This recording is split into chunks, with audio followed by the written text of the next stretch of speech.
भक्त वत्सल भगवान की जय।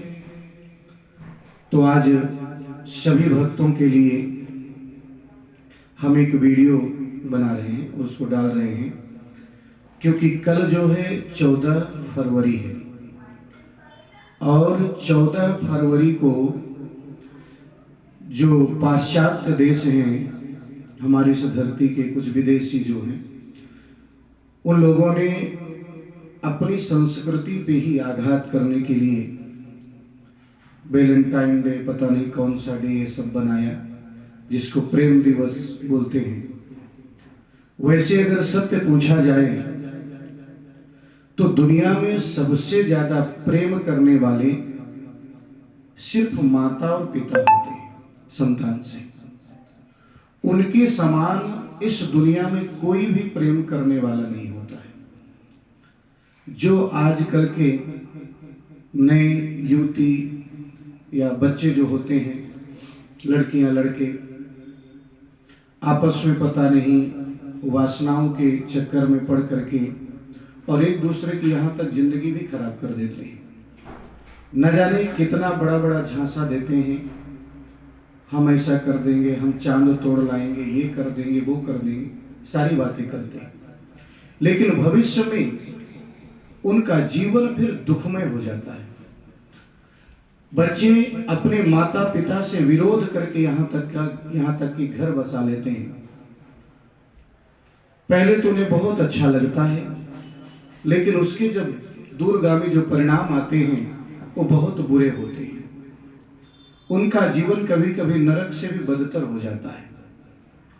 और शायद वही बच्चे अगर माता पिता की इच्छा से अपना घर बसाएं तो उनका घर बड़ा ही सुंदर रहता है, क्योंकि माता पिता के पास एक बहुत बड़ी चीज होती है, उनको अपने जीवन का सबसे बड़ा अनुभव। बड़े बुजुर्ग की कहते हैं संगत करना चाहिए। क्यों? क्योंकि बड़े बुजुर्गों से हमें क्या मिलता है? बोले बड़े बुजुर्गों से उनके जीवन का अनुभव मिलता है, ज्ञान मिलता है। इसलिए हमेशा अपने घर के बड़े बुजुर्गों से सलाह लेकर के कोई भी कदम उठाना चाहिए बच्चों को। तो हम चाहते हैं, वैसे तो हर वर्ष ये जो 14 फरवरी का दिन होता है, हम कहीं भी रहें वहां पर हम मातृ पितृ पूजन दिवस के रूप में ही मनाते हैं और लोगों से अपील करते हैं कि इस दिन आप सभी लोग अपने अपने माता पिता का पूजन करिए, अपने अपने माता पिता का आशीर्वाद प्राप्त करिए, और शायद इससे आपके कुल देवता भी, आपके पितृ देवता भी और हाँ भगवान भी प्रसन्न होंगे। क्योंकि संसार में कहा गया है, हमारे ऋषि मुनि महात्मा श्लोक भी लिखते हैं, हम लोग आरती के बाद क्या बोलते हैं? त्वमेव माता च पिता त्वमेव, त्वमेव बंधुश्च सखा त्वमेव, त्वमेव विद्या द्रविणम त्वमेव, त्वमेव सर्वम मम देव देव। भगवान से हम बोलते हैं कि हे प्रभु, हे परमात्मा, आप मेरी माँ हैं, आप मेरे पिता हैं, आप मेरे भाई बंधु हैं। किसी को अगर हम बोल दें कि तुम्हारा मुख चंद्रमा के समान है, तो उसका मुख चंद्रमा नहीं हो जाता है। यानी भगवान को कहा गया है कि हे प्रभु, आप मेरी माँ के समान हैं। तो यानी भगवान माँ से छोटे हैं, भगवान पिता से छोटे हैं संतान के लिए। तो मानो माता पिता का जो दर्जा होता है, माता पिता का जो पद होता है संतान के लिए, भगवान से भी बड़ा होता है। और आजकल हम देखते हैं कि जहां पर ज्योतिष शास्त्र में देखा जाता है कि लोगों की कुंडलियों में हर लगभग 50% लोगों की कुंडलियों में पितृदोष लगा होता है। कुछ लोग पूछते हैं हमारी कुंडली में पितृदोष क्यों लगा है? उसका कारण होता है, पितृदोष उन्हीं की कुंडलियों में लगता है जो अपने पूर्वजों का सत्कार नहीं करते, सम्मान नहीं करते, जो अपने माता पिता को नहीं मानते, उनको तकलीफ देते, त्रास देते हैं, उन्हीं को पितृदोष लगता है।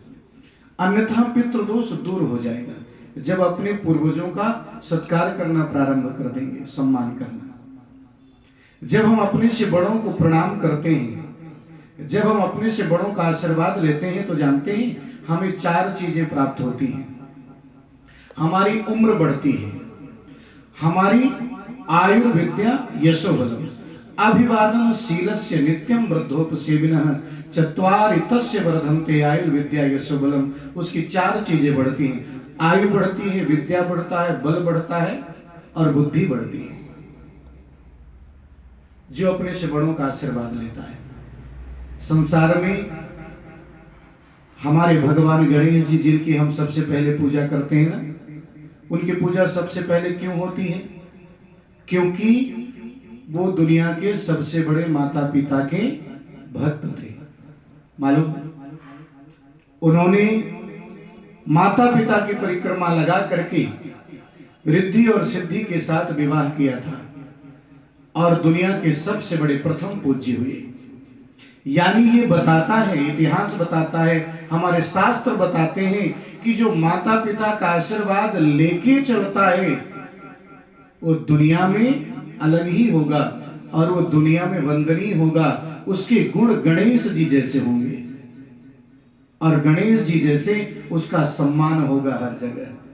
जो अपने से बड़े बुजुर्गों का सम्मान करता है, तो सभी से प्रार्थना है, सभी से निवेदन है, सभी भक्तों से कि 14 फरवरी जो है, कल 14 फरवरी को सभी लोग अपने अपने घरों में, जो हमारे शिष्य गण हैं या जितने भक्त गण हैं, जो लोग हमको जानते हैं या नहीं भी जानते, तो भी सभी से आग्रह है कि अपनी धर्म संस्कृति के लिए सभी को चाहिए कि अपने घरों में अपने माता पिता का पूजन कर जरूर करें, उनको प्रणाम जरूर करें, उनसे आशीर्वाद लें। अगर आप दूर हैं, माता पिता दूर हैं, तो कम से कम उनको फोन करके ही उनसे आशीर्वाद प्राप्त करें, उनको प्रणाम करें। पास में हैं तो माता पिता का पूजन करें, उनके पैर धुलें, उनको तिलक लगाएं, फूलमाला पहनाएं, कुछ प्रसाद भी साथ में हो तो खिलाएं और आशीर्वाद लें। जिस प्रकार आप भगवान का पूजन करते हैं, उसी प्रकार आप अपने माता पिता, जो आपके लिए भगवान हैं, संतान के लिए जो भगवान हैं, भगवान अपना प्रतिनिधि ही माता पिता के रूप में आपके पास रखे हैं। अगर आपने माता पिता को माना तो निश्चित रूप से भगवान की भी कृपा आपके जीवन में रहेगी। तो कल सभी बच्चे लोग अपने अपने माता पिता का पूजन करें और कितना सुंदर माहौल होगा, कितना सुंदर लगेगा जब आप अपने माता पिता का पूजन करेंगे, आपके बच्चे आपका पूजन करेंगे और उनके बच्चे उनका पूजन करेंगे, तो वो घर स्वर्ग हो जाता है, वो परिवार स्वर्ग हो जाता है, वो समाज स्वर्ग हो जाता है, जिस परिवार में ऐसा आदर्श उपस्थित हो जाए। तो सभी को पुनः श्री राधे, बहुत बहुत धन्यवाद। और हमारा यही दोबारा आग्रह है कि कल पूजन सभी को करना है अपने अपने माता पिता का। श्री राधे, जय श्री राधे।